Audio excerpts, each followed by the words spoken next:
Halo, Assalamualaikum warahmatullahi wabarakatuh. Selamat siang pemirsa semuanya, dimanapun Anda berada.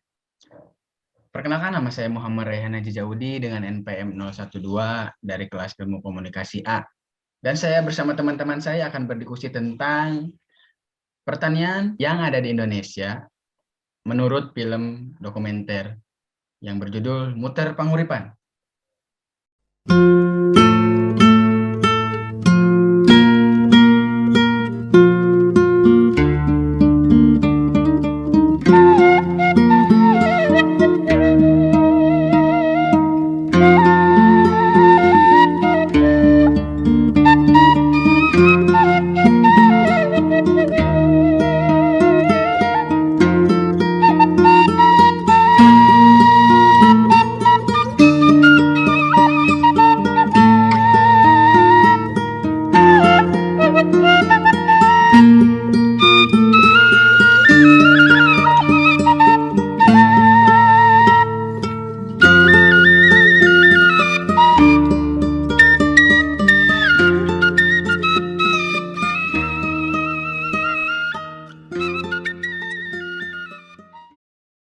Kita bertanya terlebih dahulu kepada Mbak Nadila, bagaimana isi film yang Anda dapat, Mbak Nadila?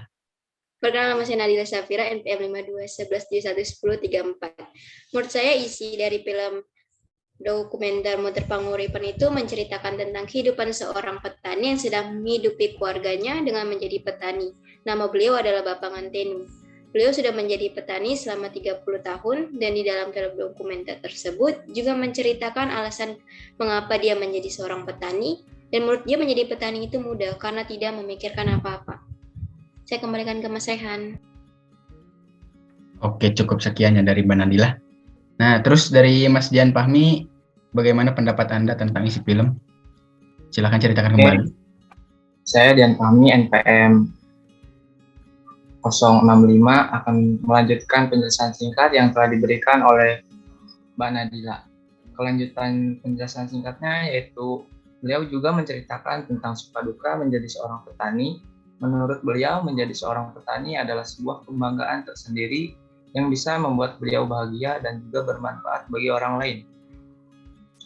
Kemudian juga beliau banyak belajar untuk sabar dan bersyukur kepada Tuhan, di mana ketika tanaman padi beliau kurang bagus atau gagal panen, beliau tidak kapok untuk mengulanginya lagi. Beliau tetap sabar, dan sebaliknya ketika tanaman beliau bagus dan hasil panen yang memuaskan, beliau sangat bahagia dan senang.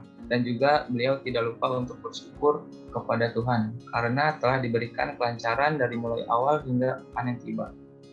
Saya kembalikan lagi ke Mas Rehan. Sekarang saya ingin mendiskusikan tentang cerita isi film itu dengan nilai-nilai Pancasila. Saya akan bertanya kepada Mbak Iren terlebih dahulu. Silakan Mbak Iren, apa yang didapat dari video tersebut, terus kaitkanlah dengan nilai Pancasilanya. Baik, jadi keterkaitan nilai-nilai Pancasila terhadap film dokumenter tersebut yaitu terdapat pada Pancasila sila pertama, ketuhanan yang Maha Esa, di mana kita tahu bahwa di setiap agama sudah diajarkan bahwa kita harus selalu bersyukur terhadap rezeki yang telah diberikan oleh Tuhan. Sebagaimana yang telah dilakukan oleh Pak Nganteni, beliau selalu bersyukur, tetap bersemangat, dan pantang menyerah dalam menjalani profesinya yaitu sebagai petani. Contohnya ketika dia mengalami kegagalan dalam bertani, dia tidak mudah menyerah, akan tetapi dia tetap berusaha dan berpikir bahwa semua itu sudah diatur oleh Yang Maha Kuasa. Saya kembalikan kepada Mas Idul. Terima kasih Mbak Iren atas pendapatnya dan kaitannya dengan Pancasila. Sekarang saya lempar kepada Mbak Siti Najma. Apa yang Mbak Siti Najma dapatkan nilai Pancasila dari isi cerita video tersebut? Ya, terima kasih. Yang saya dapatkan dari film dokumenter itu, kita bisa sangkut pautkan dengan nilai Pancasila yang ketiga, itu Persatuan Indonesia. Karena di dalam bercocok tanam atau menanam padi itu ada banyak suku, agama, ras, dan mereka itu ketika beristirahat pasti saling bersama seperti makan bareng, seperti itu.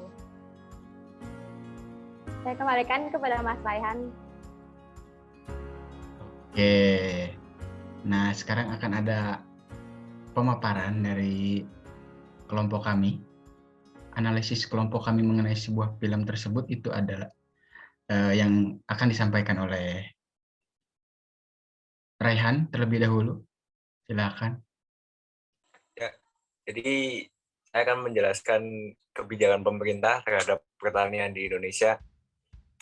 Jadi dalam acara yang dihadiri wakil-wakil dari 40 perguruan tinggi se-Indonesia, itu Agung Hendriadi mengatakan bila berbagai 7 pembangunan pertanian seperti upaya peningkatan kesediaan dan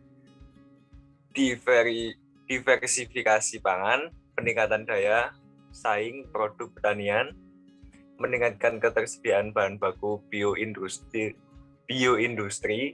dan bioenergi, dan meningkatkan kepadatan dan kesejahteraan petani.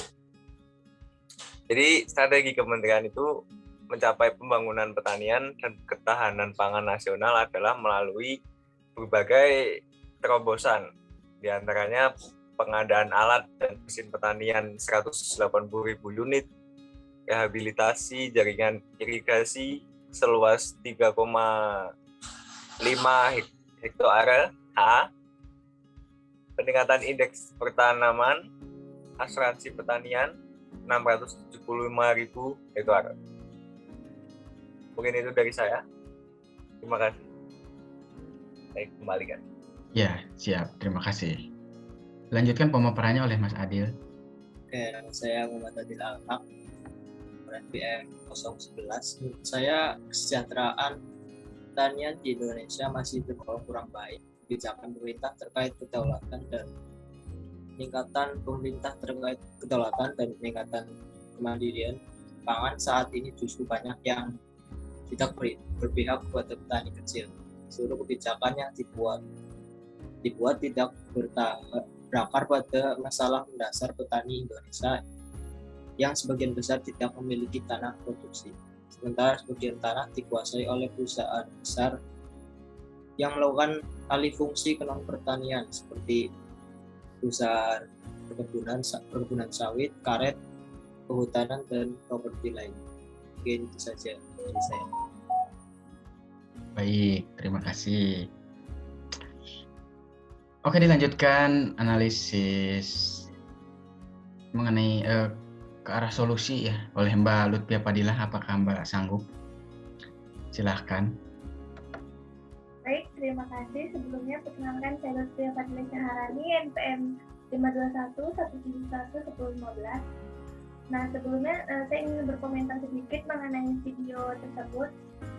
Kita merasa bahagia ya, karena dari video tersebut kita bisa lihat adanya kesejahteraan rakyat yang dirasakan oleh petani, di mana mereka memiliki lahan, setidaknya bisa dikatakan untuk mencari makan lah gitu. Kalau membicarakan mengenai sektor pertanian, pasti ada permasalahan yang dihadapi.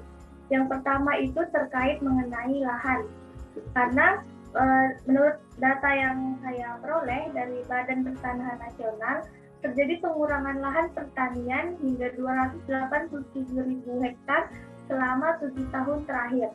Nah, kita bisa ambil contoh dari desa Malaili, itu merupakan salah satu desa di Sulawesi Tengah, di mana sebagian besar lahan mereka itu sudah dikonversikan menjadi lahan kakao. Jadi akhirnya untuk kebutuhan pangan mereka harus pasok dari luar, mereka harus impor dari luar. Nah, yang kedua itu permasalahannya mengenai tenaga pekerjanya. Kita bisa tahu bahwa banyak sekali anak muda di zaman sekarang yang kurang berminat pada sektor pertanian dengan berbagai macam alasan. Kalau fenomena ini terus-menerus terjadi, ini bisa mengakibatkan krisis pangan terhadap negara kita, karena ada data yang saya peroleh dari Badan Pusat Statistik untuk periode 2003 hingga 2013, tercatat bahwa Indonesia itu telah mengalami kekurangan tenaga petani sebesar 5 juta orang. Dan 70% populasinya itu petaninya berusia kisaran 45 tahun ke atas. Nah, perlu kita ketahui pertanian ini merupakan sektor yang merupakan salah satu penyumbang produk domestik bruto terbesar bagi negara. Pada 2016 saja, para petani kita dapat berkontribusi sekitar 13,45% bagi PDB nasional. Jadi sangat disayangkan sekali jika sektor pertanian kita ini semakin lama semakin menurun. Begitu Mas Rehan analisis saya mengenai permasalahan pertanian yang ada di Indonesia. Oke, jadi ya memang sektor pertanian di bidang padi itu sangatlah penting bagi Indonesia ya. Bahkan jika kita melihat lebih dalam, ada pasal 33 ayat 3 yang isinya bumi, air, dan kekayaan alam yang terkandung di dalamnya dikuasai oleh negara dan dipergunakan oleh sebesar-besarnya kemakmuran rakyat. Bahkan kita semua tahu, sudah jelas bahwa padi itu ada di lambang Pancasila yang kelima, yang dimana padi dimaknakan sebagai pangan, yang dimana bahan pokok yang dari segala unsur kebutuhan yang harus ada di masyarakat. Jadi harapan kelompok kita itu yang jelas lebih diperhatikanlah kemakmuran mereka, lebih diperhatikanlah fasilitas apa yang mereka dapatkan. Kita juga di sini di pelosok-pelosok masih butuh itu yang namanya traktor, pupuk sekarang sedang mahal, drainase pun masih ala kadarnya untuk mengirimkan air ke sawah-sawah tersebut. Jadi yang diharapkan oleh kita ya lebih diperhatikan lah, intinya seperti itu. Mungkin itu saja ya teman-teman semuanya.